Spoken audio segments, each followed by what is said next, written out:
Harimau mati meninggalkan belang. Gajah mati meninggalkan gading. Manusia mati meninggalkan nama. Begitulah bunyi sebuah ungkapan lama supaya kita tuh bisa inget kalau nanti itu kita bakalan pergi. Itu artinya kita harus meninggalkan sesuatu untuk dunia. Orang yang hidupnya itu lempeng dan lurus-lurus aja, pasti tenang menjalani hidupnya. Kalaupun ada yang rese mau gangguin, biasanya ya dia santai aja. Beda sama orang yang hidupnya selalu belok kemana-mana gitu. Setiap ketemu gang, dianya belok. Nggak tahu tuh kemana. Pokoknya pas ada lobang nih, hajar aja tuh. Nggak tahu tuh lobang apaan. Biasanya orang-orang seperti itu tuh bakalan nyakitin banyak orang. Karena pasti bakalan banyak orang yang dia kibulin. Karena untuk belok ke sana ke sini itu pasti harus sering ngebohong dan harus jago memanipulasi siapapun. Orang-orang kayak gitu pasti hidupnya tertekan. Nggak bakalan dia bisa nemuin rasa damai. Dan itu terjadi karena kelakuan dia sendiri, bukan karena lingkungan. Pas dia berpikir, oh udah aman nih hidup gue. Nah biasanya justru itu adalah momen kerusuhannya dimulai. Itu jadi kayak hukum aksi reaksi atau sebab akibat gak sih? Dan itulah yang gue lihat lagi dialamin sama mantan presiden ke-7 yang merupakan sesembahannya para ternak Mulyono. Dulu waktu dia berkuasa, dia tuh ngerasa hebat dan bisa ngapain aja. Bahkan dengan sombongnya tuh dia bilang mau ngancurin partai yang udah membesarkan dia. Gue ngerasa dia lagi menuai karmanya. Apa yang lu tabur, itulah yang lu tuai. Cuman mungkin kita nggak nyangka karmanya kecepetan. Nah, walaupun banyak orang itu mikir dia masih punya power berkuasa, ternyata justru semesta yang membongkar kedok dia dan dibikin jatuh abis-abisan. Mantap bukan itu? Mari kita mulai post approve-nya. Ini dia. Warna-warna. Logonya mana? Kamera udah fokus belum? Papnya mana, woy? Lu pada merhatiin nggak? Belakangan ini tuh PSI kayak partai yang lagi kesurupan. PDI Perjuangan diserang, Nasdem disenggol, Demokrat disenggol, bahkan sampai Gerindra pun juga disenggol. Ibarat kayak gajah mabuk gitu. Tenaganya emang gede, bisa ngerusak apaan aja. Tapi nggak jelas mau ngamuk ke siapa. Semuanya mau dihancurin. Jadi kayak apa? Bocah yang ngambek minta dibeliin permen tapi nggak dikasih. Tapi ada juga yang bilang Jokowi diperlakukan tidak adil. Nah tuh gue bengong tuh. Pala lu bomenyan kagak adil. Dia malah kagak nyadar kalau justru Jokowi yang nggak adil sama kita. Jabatan diwarisin ke anaknya, giliran utang diwarisin ke rakyatnya. Apa itu yang disebut adil? Yen kowe ono ning kene iso tak colok matamu iku. Gue yakin semua sindiran dan hinaan yang diomongin sama ketua harian PSI, si Ahmad Ali itu adalah permintaan atau mungkin ada persetujuan Jokowi juga di belakangnya. Kenapa? Kan PSI ngakunya partainya Jokowi. Pokoknya gue nggak tahu itu PSI lagi kesambet apaan karena si Ahmad Alinya mendadak nyenggol Nasdem. Terus kagak lama kemudian dia menghina ada nenek-nenek yang masih berpolitik. Dan ada presiden yang sampai 20 tahun masih aktif berpolitik. Yang gue yakinin itu ditujukan ke SBY dan Pak Prabowo. Nah itu ntar gue bakal bahas di belakang. Karena kalau bahasa sekarang ya jadi nggak seru dong. Oke, fokus lagi. Gue ngelihatnya kelakuan PSI ini kayak pengalihan isu aja. Karena belakangan ini gue memperhatikan si Jokowi lagi dalam kondisi tertekan. Kelihatan dari penampilan fisiknya. Kulitnya itu kayak udah rusak gitu. Jalannya juga udah mulai susah. Rambutnya mulai rontok. Bahkan katanya untuk duduk aja mulai susah. Kelihatan banget sih kalau fisiknya dia tuh mulai nggak kuat menghadapi tekanan dari masalah-masalah yang dia buat sendiri. Contohnya masalah isu ijazah palsu. Nah, karena kemarin relawannya dia, si Andi Aswan itu kalau nggak salah, dia bikin blunder parah. Pas di acara rakyat bersuara, dia malah munculin scan ijazah yang diklaim sebagai ijazah asli Jokowi.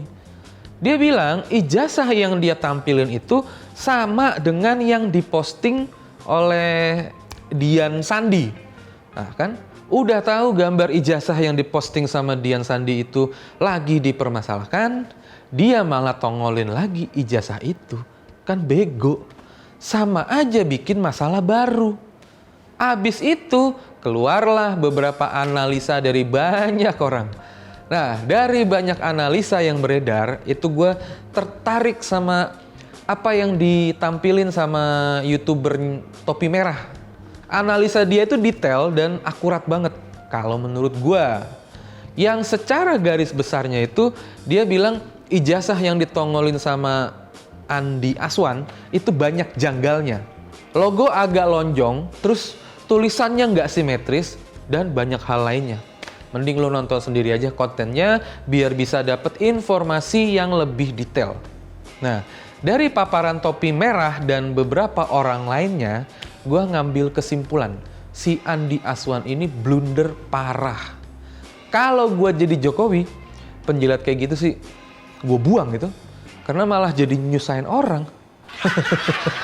Oke. Masih belum kelar isu itu, mendadak keluar lagi isu yang menghantam Jokowi, yaitu isu bandara IMIP di Morowali. Nah, lagi panas-panas ya kan isu itu? Karena bandara itu disebut-sebut gak diawasin oleh perangkat negara. Bandara ini diduga jadi bandara untuk menyelundupkan pekerja migran dari Tiongkok dan ekspor nikel kita. Dan kabarnya ini udah berlangsung dari tahun 2019 waktu zamannya si Jokowi lagi berkuasa. Tapi baru kebongkar kemarin gara-gara Menteri Pertahanan Jenderal Safri Samsudin yang juga merupakan komandan Satgas PKH lagi berkunjung ke sana. Dia sampai ngeluarin statement keras banget. Tidak boleh ada negara di dalam negara. Kalau menurut gua, tentara senior sampai ngomong kayak gitu, berarti beneran ada yang gak beres di sana. Akhirnya jadi heboh. Dan ternyata banyak rakyat yang support Pak Menhan untuk menindak tegas pelanggaran yang ada di sana. Itu bagus. Berita ini menurut gue bikin Jokowi dan terutama Gibran tuh ibarat lagi ada di langit, terus langsung jatuh terjun bebas. Karena mereka baru aja menikmati pujian masalah bahasa Inggrisnya yang dinilai keren, besoknya kayak langsung dinyungsepin lagi. Kebayang gak tuh? Baru aja naik, udah dijatuhin lagi. Ya emang begitu kali. Gue rasa pemilik alam semesta ini lebih sayang ke rakyat Indonesia daripada ke Jokowi dan keluarganya. Satu persatu bobrok dari kebijakan-kebijakannya yang dulu dianggap tulus, itu kebongkar semua. Tapi gue rasa ini merupakan kabar bahagia buat para termul, karena dengan situasi ini mereka pasti dapat banyak proyek buat cuci namanya si Jokowi biar kinclong lagi. Narasinya itu seragam loh.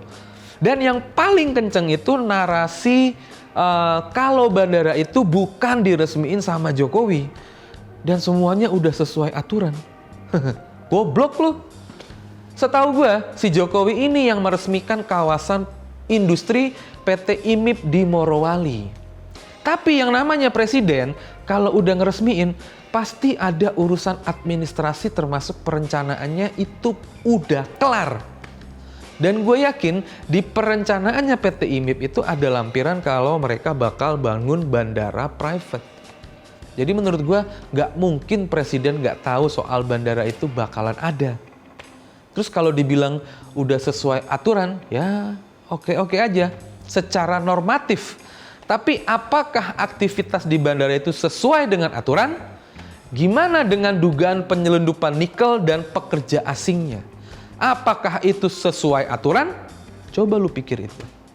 Nah, itulah dua isu besar yang menurut gua jadi tekanan besar buat Jokowi dan keluarganya.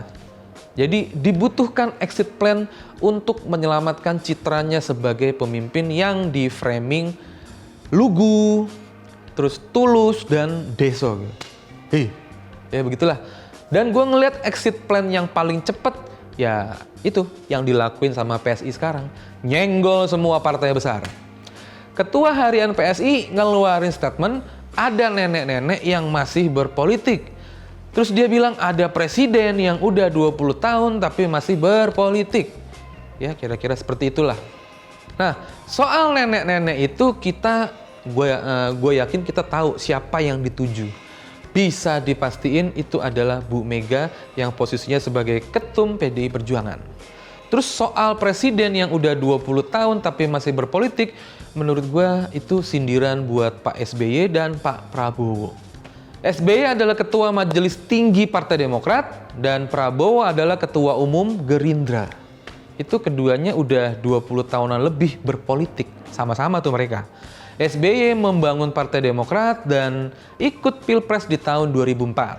Nah, terus Prabowo-nya di tahun 2004 juga ikut konvensi Partai Golkar sebelum akhirnya mendirikan Gerindra. Jadi ya kira-kira udah 20 tahunan lah Pak SBY dan Prabowo berpolitik. Sesuai kan dengan sindirannya PSI? Tapi kenapa PSI sampai nekat nyenggol partai-partai besar itu? Apa tujuannya? Nah, menurut gua tujuannya ya pengalihan isu. Isu ijazah palsu dan Bandara Morowali ini lagi dicoba untuk ditutupin dengan kelakuan PSI. Mungkin harapannya supaya netizen nggak nyerang Jokowi lagi, tapi nyerang PSI aja. Nah, terus dengan kelakuan mereka, apakah serangan politik ke Jokowinya memudar? Ya kagak lah, malah tambah kenceng itu. Emang lu kira simpatisan PDIP, Demokrat, Gerindra itu diem ngelihat tokoh pentingnya disenggol-senggol? Ya pasti ngelawan. Akhirnya PSI malah bangunin macan tidur. Ada 3 pula tuh macannya. Tambah stres kan mereka. Oke. Nah, akhirnya malah Jokowinya yang diserang, PSI-nya juga dihantam. Ya mampus kan lu. Kenapa begitu? Menurut gua, ya karena antara Jokowi dan PSI itu masih dilihat sebagai dua entitas yang berbeda. Karena Jokowi bukan kader PSI, makanya sekarang malah dua-duanya kena amuk. Netizen ngamuk ke Jokowi, para kader partai yang tokohnya direndahkan itu ngamuk ke PSI. Paket komplit nggak tuh? Makanya jangan songong.